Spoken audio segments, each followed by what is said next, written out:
on a envie en fait ici de vous présenter un petit peu un schéma vécu de l'intérieur et de l'extérieur.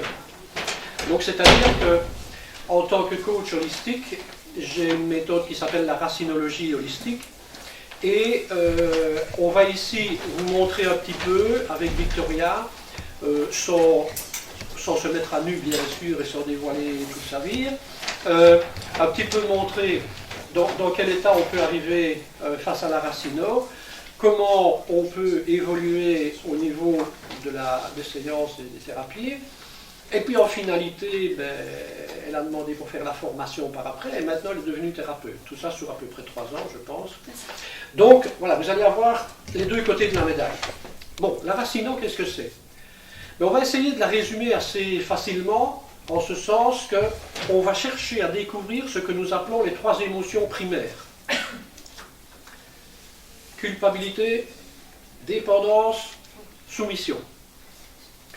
Le principe, c'est de montrer qu'à travers ces 3 émotions primaires, nous nous sommes construits, nous nous sommes structurés avec un schéma de vie qui est plus orienté que ce que l'on croit. C'est-à-dire que lorsque nous prenons des décisions dans notre vie, aujourd'hui, mais essayez de vous rappeler quand vous avez commencé à prendre des décisions dans votre vie, les premières décisions c'est 2, 3, 4 ans, que ce soit pour foutre le bordel chez papa-maman ou que ce soit pour faire autre chose, on a commencé à prendre des décisions. Et pourtant, ces décisions, dans la racino, on va justement montrer qu'elles sont déjà orientées. Et elles sont déjà orientées par 2 grands phénomènes. Le premier, c'est celui où l'on parle des émotions primaires. Je vais vous expliquer un petit peu ce que c'est. Et le deuxième, c'est ce que l'on appelle le chemin d'âme. Alors on fait tout de suite le balayage. Il n'est pas du tout question ici de parler de religion ou de philosophie. C'est simplement le fait d'imaginer qu'il y a une énergie qui est là depuis avant notre naissance. Elle est là depuis la procréation. Donc elle a perçu tout ce qui se passe dans la période de la procréation. C'est pour ça que j'ai d'ailleurs écrit un livre avec un gynécologue, les 9 mois qui précèdent la naissance, de la grossesse. Elle a donc vécu tout cela à côté. Elle a vécu les premiers temps de la vie et du schéma parental qui, même s'ils sont au mieux de ce qu'ils peuvent être, ce n'est pas certain qu'ils sont en rapport avec ce qu'est venu vivre, cette fameuse énergie âme. Et le principe, en fait, que nous faisons dans cette approche, c'est de faire prendre conscience aux personnes qu'elles sont venues avec un bagage qu'elles ne connaissent pas. Puisque l'énergie âme, c'est un peu comme la batterie de votre voiture. Mais imaginez que dessus, il y a quand même un ordinateur de bord. Il y a la batterie ordinateur. Et donc, cette énergie vient avec déjà un vécu antérieur, avec déjà des informations du passé, et elle vient pour vivre un certain type d'épreuve. Ce que nous expliquons maintenant dans la racinologie, c'est d'essayer d'expliquer aux personnes, voilà, vous venez avec un certain bagage, vous n'avez pas la capacité de vous exprimer, le bébé, et vous allez donc vous trouver embarqué dans le schéma où les parents vont essayer de donner leur meilleur, dans la plupart des cas, et parfois ça glisse un petit peu, ça dérape un petit peu, et donc, à partir de là, on va déjà se trouver embarqué dans un certain cheminement qui est orienté, un peu les rails. Et quand adolescents, jeunes adultes ou adultes, nous prenons des décisions, nous ne nous rendons pas compte qu'elles sont déjà orientées par un schéma.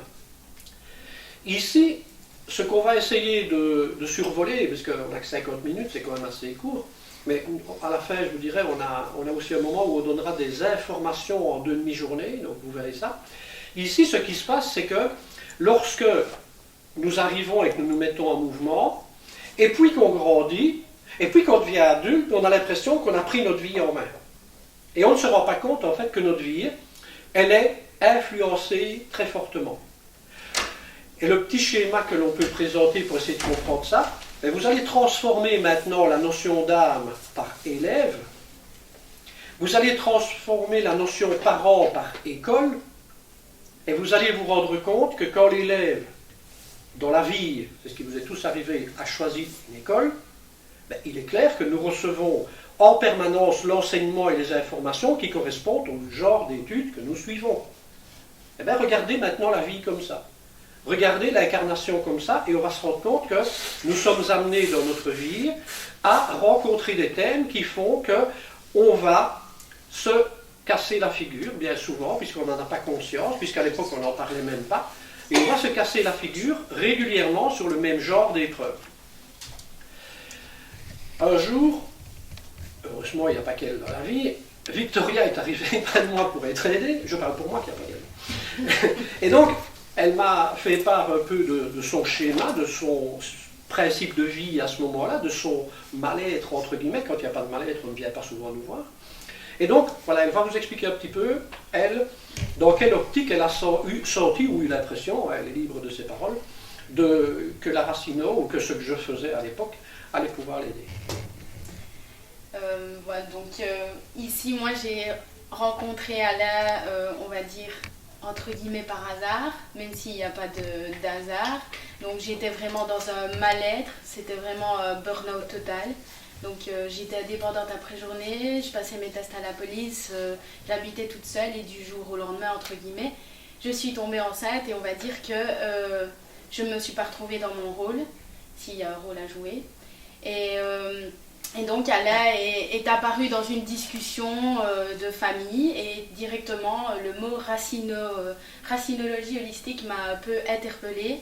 Retour aux racines de l'enfance, ayant été très, très malade moi-même enfant, il y a quelque chose qui me chiffonnait, donc j'ai tout de suite pris rendez-vous. Et dès les premiers moments, Alain, la Racino, m'a beaucoup aidée. C'est-à-dire que je suis revenue vraiment dans mon enfance, fatalement, pour comprendre ce qui s'était passé. Et ça m'a permis de libérer beaucoup, beaucoup de choses chez moi, jusqu'à aujourd'hui. 17 ans. Première partie. Voilà, là, elle arrive, oui, elle a déjà presque. Elle veut retourner. Première partie, donc ici, la personne, elle est arrivée, donc que ce soit chez moi ou maintenant chez les Racino, c'est le même principe. Et qu'est-ce qu'on a fait? On a cherché justement dans sa vie à essayer de comprendre le rapport entre le burn-out qu'elle était en train de vivre et le passé. Vous avez entendu une petite information que je ne me rappelais plus parce que j'ai pas son dossier en tête. Elle a été beaucoup malade dans l'enfance. Beaucoup malade dans l'enfance est déjà le signe d'un certain mal-être, malaise. C'est déjà le signe de certaines dualités. Par exemple, si vous avez un enfant, donc je ne regarde personne pour ne pas comprendre, je sais, si vous avez un enfant, par exemple, qui tombe régulièrement malade, c'est pour attirer l'attention en plus de son mal-être, je ne parle pas des maladies génétiques et des grands trucs. Mais donc c'est un thème. Et par exemple, c'est un cas que j'ai vécu une fois, si un enfant tombe malade et qu'à chacune de ces maladies, même dans la petite enfance, on doit l'hospitaliser. Les gens ne comprenaient pas parce que chaque fois, il faut l'hospitaliser. Et puis là, on remonte un petit peu le symbole et on cherche. Et en fait, quand il est hospitalisé, son père vient le voir. Alors que quand il est à la maison, c'est maman qui le soigne. Mais c'est aussi maman qui s'en occupe quand elle fait. Moi, je vous parle d'un cas ici d'une vingtaine d'années, donc on est d'accord que ça vient d'évoluer très fort, la présence des hommes à la maison, quand même. Il y a des choses qui bougent. Mais là, donc, on va voir que l'enfant a déjà la capacité de mettre une information, message, mais on n'était pas à l'époque capable de les écouter, ces informations. Et nous, ce qu'on va faire quand quelqu'un vient, donc quand elle est arrivée, qu'est-ce qu'il y a? Elle me parle de on fait le check-up de toute la vie, et au moment où elle montre où elle en est pour le moment, parce qu'en général, les gens, c'est ce qu'ils présentent en premier, ils vous présentent pourquoi ils ne vont pas bien, et puis nous, on inverse, on dit, ok, maintenant, on va écouter votre vie. Et là, on va se rendre compte que quand on commence à écouter la vie, on est déjà en train de mettre les points qui expliquent où la personne, souvent, est presque capable elle-même de dire « Oui, mais alors, ok, je comprends. Quoi. Je comprends pourquoi, là, maintenant, je me retrouve dans cet état-là. » Et donc, à travers ce principe de l'explication du schéma et le principe de la perception qui s'ouvre chez la personne, la compréhension qu'elle a de sa propre vie, n'oubliez jamais qu'on va lever, culpabilité, énorme. Dépendance et soumission. On est d'accord que quand je vous cite ces trois émotions-là, on se bat toute sa vie contre. Même quand on va bien, on doit encore régulièrement faire des efforts pour ne pas retomber dans ce travers. Et donc là, elle s'est sentie prise en charge. Alors tu ne vas pas jusqu'au bout. Tu peux dire ce que tu as ressenti, j'en sais rien. On n'a rien préparé. Non, c'est vrai. Franchement, pour moi, ça a été un sauvetage total. Je me sentais comprise, écoutée, et surtout, je commençais moi-même à me comprendre et à m'écouter. Surtout. Ça a été, je pense, la base. La base de tout, c'est que j'étais vraiment à l'écoute de moi-même grâce à l'oreille d'Alain, on va dire comme ça. À la Racino. À la Racino, oui. Et donc pour moi, au fur et à mesure des séances, au fur et à mesure des années, parce que je n'ai pas été très régulière, on va dire, dans les séances, mais oui, j'ai été libérée un peu plus à chaque fois et je m'affirmais du côté privé un peu plus à chaque fois. Ce qui évidemment a éloigné des personnes, a fait le tri, mais je vais dire que c'est pour le meilleur, donc c'est pas grave. Et donc voilà. Mais donc, encore ici, dans ce qu'elle donne, que j'analyse ce qu'elle dit en même temps qu'elle parle, dans ce qu'elle donne, il y a, mais non, c'est pour pouvoir expliquer, il y a donc l'information justement que la personne, quand elle arrive à s'accepter, à se reconnaître, quand elle arrive à réaliser que si même elle a commis des erreurs, parce que n'oubliez pas qu'on en a tous commis, il n'y en a pas ici qui n'en a pas fait, sauf moi, non, pardon. Donc ça veut dire que à partir du moment où on a ce principe et qu'on réalise en fait que, ben oui, mais même ce que l'on a loupé dans notre vie, ben, il fallait passer par là. Alors, le concept, par exemple, qui permet d'aider beaucoup les personnes qui se, rappelez-vous, culpabilité, dépendance, soumission, les personnes qui se culpabilisent très fort, ben, c'est justement de leur expliquer l'erreur que l'on commet. C'est qu'on regarde bien souvent ce que l'on a fait avec le regard d'aujourd'hui. Mais si vous regardez, vous prenez deux enfants, imaginez que vous avez un enfant en première primaire et un enfant en sixième. On est bien d'accord que votre enfant de sixième primaire, quand il va regarder son cahier de première primaire, il va dire « Ah, j'écrivais comme ça, moi, et non, c'est pas moi, c'est pas... » Et il va s'en vouloir de ce qu'il faisait à ce moment-là. Mais non, à ce moment-là, il faisait ce qu'il pouvait le mieux possible. Donc, il faut arriver, et c'est extrêmement important au niveau humain, il faut arriver à, regardez bien ce qu'on va atteindre, cesser de se culpabiliser soi-même pour ce qu'on a déjà été culpabilisé dans le passé. Parce qu'on faisait de la culpabilisation au carré. Et d'ailleurs, on est souvent dévalorisé, on a souvent des problèmes de dévalorisation, de manque de confiance, des choses comme ça qui se font consciemment ou inconsciemment, ou on les perçoit comme ça aussi, parce que ça peut arriver, que ce ne sont pas les parents qui le font, mais qu'on le ressente ainsi. Et qu'est-ce qu'on va faire? On n'aura plus besoin de nous agresser ou de nous culpabiliser, on va se culpabiliser soi-même.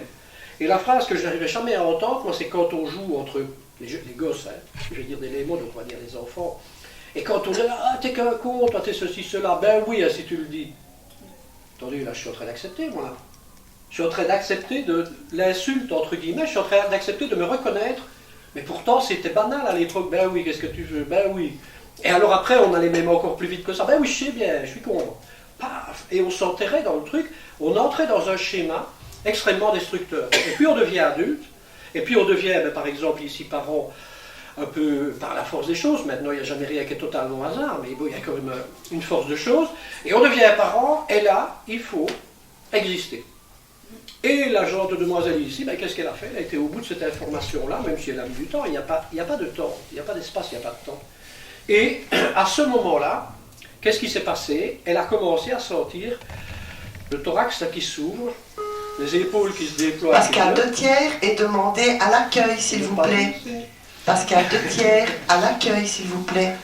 Et donc à ce moment-là, qu'est-ce qui s'est passé? Ben, elle a commencé à pouvoir s'affirmer. Quand je vous parle d'elle, on est bien d'accord, c'est ce que les gens, c'est comme ça que les gens réagissent en général, quand ils commencent à comprendre, voilà, je ne suis pas coupable, j'ai des responsabilités, c'est différent.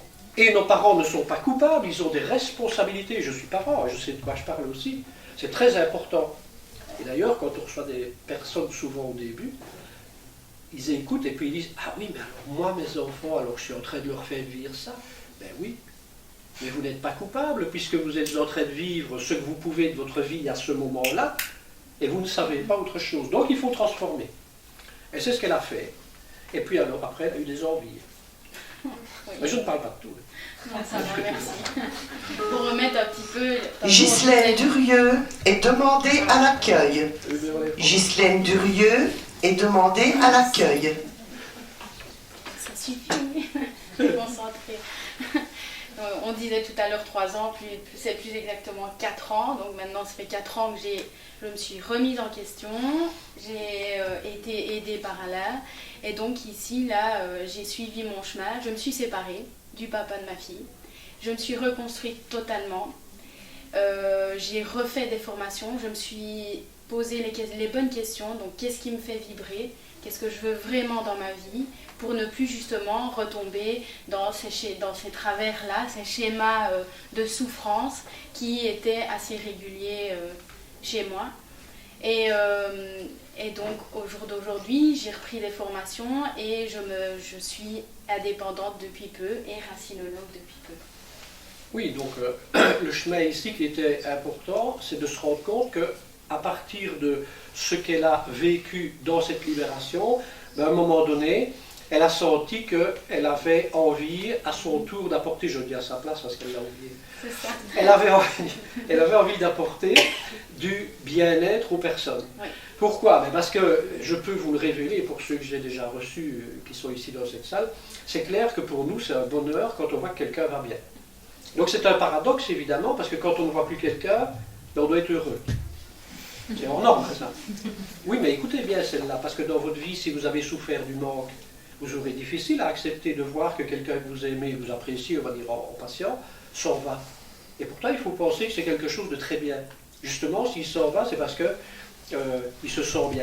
Alors pour en être sûr, je vais vous dévoiler un petit truc, pour en être sûr, ben, un jour j'ai commencé à faire les salons parce que je me suis dit, bon, quand ils s'en vont, est-ce qu'ils ne viennent plus parce que ça ne va pas du tout et qu'ils ne vous aiment pas et qu'on n'a rien fait de bon, ou bien est-ce qu'ils ne viennent plus parce que ça va très bien?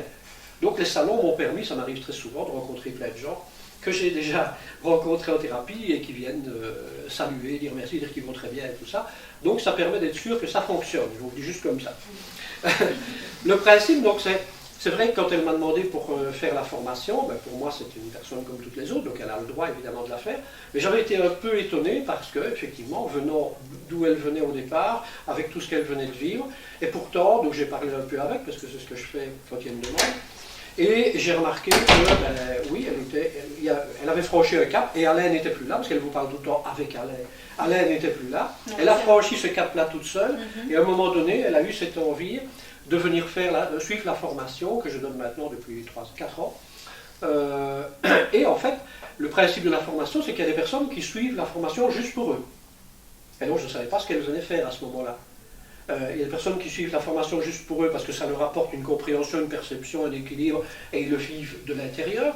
Et puis il y a des personnes qui vont faire la formation parce qu'ils ont vraiment le sentiment qu'il y a quelque chose à faire. Et c'est ce qui est assez étonnant dans le principe. Moi évidemment je ne l'ai pas senti comme ça puisque c'est moi qui ai mis ça en action mais sur 20-25 ans au total.